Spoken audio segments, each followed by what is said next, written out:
I remember sitting down in a conference room and watching this purple and blue FPS game on console and scratching my head and saying, was this really going to be it? Was this going to be the thing that defined Xbox?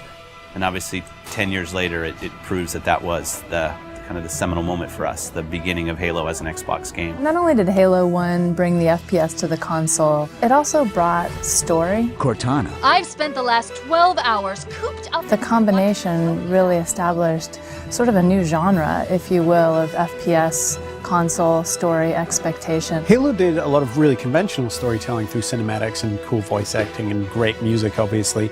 But I think some of the storytelling that happens in Halo that's most inspiring to me is the storytelling that happens through the environment and the sandbox. Well, you were hit with all this great fiction that you could really kind of delve into and try to understand more about. At the same time, you could just pick it up and play. All of that kind of came together to make a game that had not necessarily was completely different than what previous shooters had done, but got all of its individual formulas so excellently perfect. You had this incredible first-person shooter experience that I don't think anyone had ever even come close to before it. Halo was the beginning of me playing console games with my friends, and that's still how I always think about it.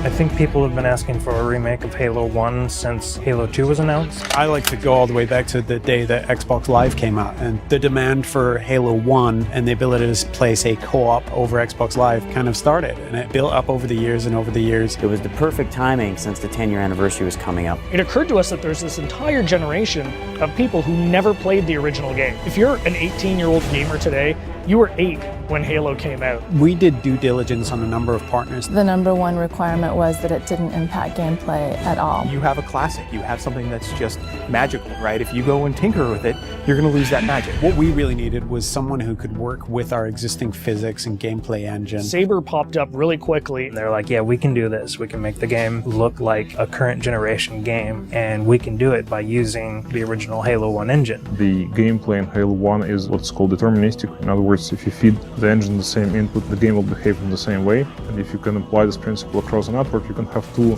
game worlds completely in sync. So rather than simulate Halo's original gameplay or Halo's original physics, we're able to actually use them completely. So the car is nice and shiny, but the engine is fairly old, but so we had to make sure that it all kind of fits together. And then we had to speed up the engine to make sure it works in today's world. We've done some deliberate things. The library is easier to navigate now. We use lighting and textures to make it a little bit simpler. The pillars are covered in holograms on one side, or they're more decorated on the other side. From what we've noticed, it actually seems to help people that aren't familiar with the library figure out where they're going. Truth and Reconciliation is one of the best examples I can give. If you come to that first interaction and then you make your way towards a cliff, you can look up and see this unbelievable skybox. And so having all these updated graphics has really made the game, to me, just more immersive. I still remember the first time I saw someone switch to graphics. I didn't know that was actually going to be a feature until I saw someone do it. In a lot of ways, it was a very, very fine balancing act. Because again, we're running all the original Halo 1 animations, so it's the original Halo 1 skeletons for those characters. Needed to be rebound into the updated meshes that we had brought over from Halo Reach and from Halo 3. For example, the Elite actually has an elongated neck, so they're a little bit more squat and compact. Cracking the case in 30 seconds.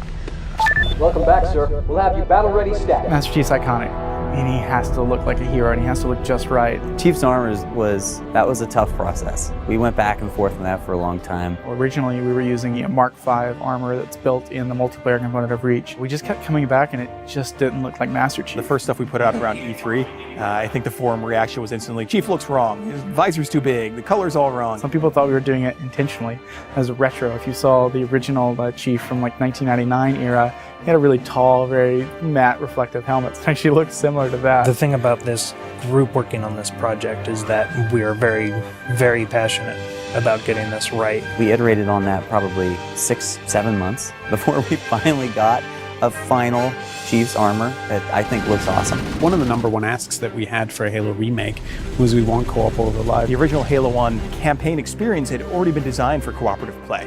You notice when you were getting out of the initial cryotube, there's actually 2 cryotubes for cinematic. It definitely creates another challenge for us when you're playing with somebody else, but we obviously wanted to support that. The code base was built 10, if not 15 years ago, so we had to figure out how this code base is structured, how it was designed. We had a lot of people work really long hours to make it happen and to really code it ultimately from scratch. It's pretty seamless, so you'll go into the campaign lobby, and there you'll see your friends who are online playing the game. You fire off an invite to a friend, and they'll be able to join you, allowing you to play what was originally a split-screen cooperative campaign experience, now across live. Skull on. Classically, skulls in Halo tend to affect behavior, which means the AI needs to support those behavioral changes. How do we create something that alters gameplay? Well, one of our fundamental tenets is keeping gameplay the same. Skulls are one of the tools we're giving the player that if they do want to change their gameplay experience a little bit, they can do it. Benefit to this is that most of these skulls are brand new. You've never seen them before, you never played them. Like Malfunction, where random HUD elements disappear whenever you respawn. Boom is a skull that increases the radius of explosions, making explosions more dangerous both for the Covenant and for the player.